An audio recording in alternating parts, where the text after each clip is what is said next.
Business news now. Time to have a listen up if you're an iPhone fan, because Apple has launched its latest version of the iPhone 15 they've got up to now, with a novel feature that comes from regulation rather than innovation, Charles. That's right. Sure, the new model has a brand new camera and titanium lining, but one of the headline-grabbing features from this launch is the fact that the new model will include a universal USB-C charging port instead of Apple's own proprietary Lightning port. This because the European Union asked the California company to make the switch in order to improve the consumer experience and reduce electronic waste. The launch happened at a time when global smartphone sales are slumping, even if Apple continues to fare better than its competitors.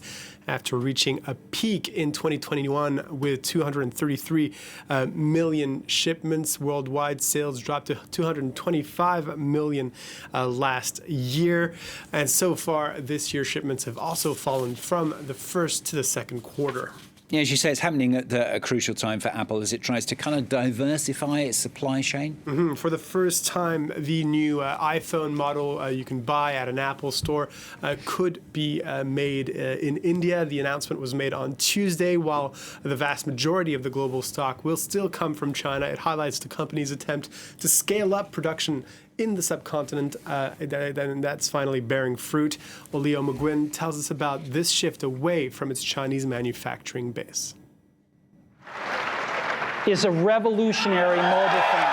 16 years after Steve Jobs introduced the iPhone to the world for the very first time, Apple unveiled the 15th version of the world's best-selling phone from their headquarters in California on Tuesday. Over 200 million iPhones were sold globally in 2022, making up over half of Apple's 360 billion euros in sales last year. But this launch brought a significant milestone. According to reports, it will be the first time that Indian-made versions of the latest iPhone will be available from launch day. While the vast majority of the global stock will still come from China, it serves to highlight Apple's attempts to move away from its reliance on Chinese-based manufacturers. The company first moved some of its production to India in 2017, and they now produce 7% of its iPhones in the country, a figure they're expecting to increase to 25% by 2025. Narrowing production gaps between its Chinese and Indian iPhone facilities has long been important for Apple. Geopolitical issues coupled with local labour disputes, such as major factory protests last year, has led Apple to look for production alternatives. And the timing couldn't be any better, given a recent rise in Chinese nationalism has encouraged government organisations and consumers alike to drop iPhones in favour of homegrown brands like Huawei. Let's move on now and have a look at what's happening on the Asian markets, Charles. Well, shares are falling across the board in the region. Investors awaiting consumer price data from the U.S. Later in the day. The Nikkei in Tokyo falling after indicators showed corporate confidence in non-manufacturing and manufacturing sectors fell in September. And the Kospi in Seoul slightly higher as the country saw its lowest unemployment rate since 1999 at 2%. Another piece of breaking news here, the UK's GDP figures, annual GDP figures for July that shows contraction of 0.5%. So that's more than expected. The Reuters poll putting that at 0.2% contraction. So that's the biggest fall since December 2022.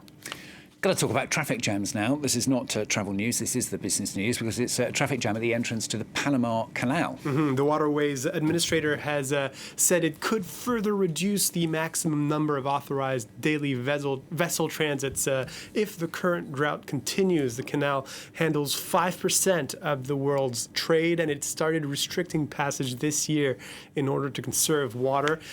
As of Tuesday, 116 boats were waiting to pass. The Waterways Administrator is nevertheless staying upbeat about the long term. Take a listen.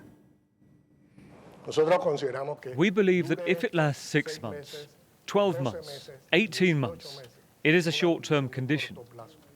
But that in the end, the market will readjust to come back to the Panama Canal, because it's the most efficient route from origin to destination.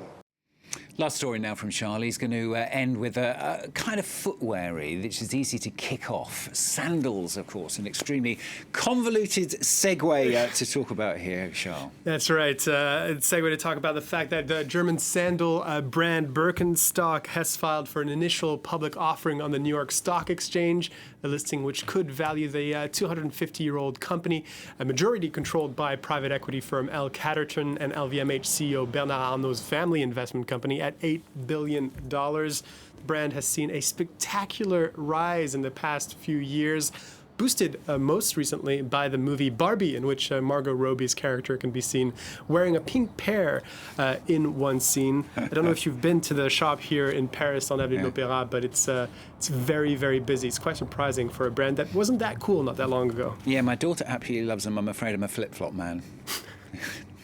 No Birkenstocks for me. I don't know about you, Charles. Anyway, Charles Pellegrin with the business news for you here on France 24.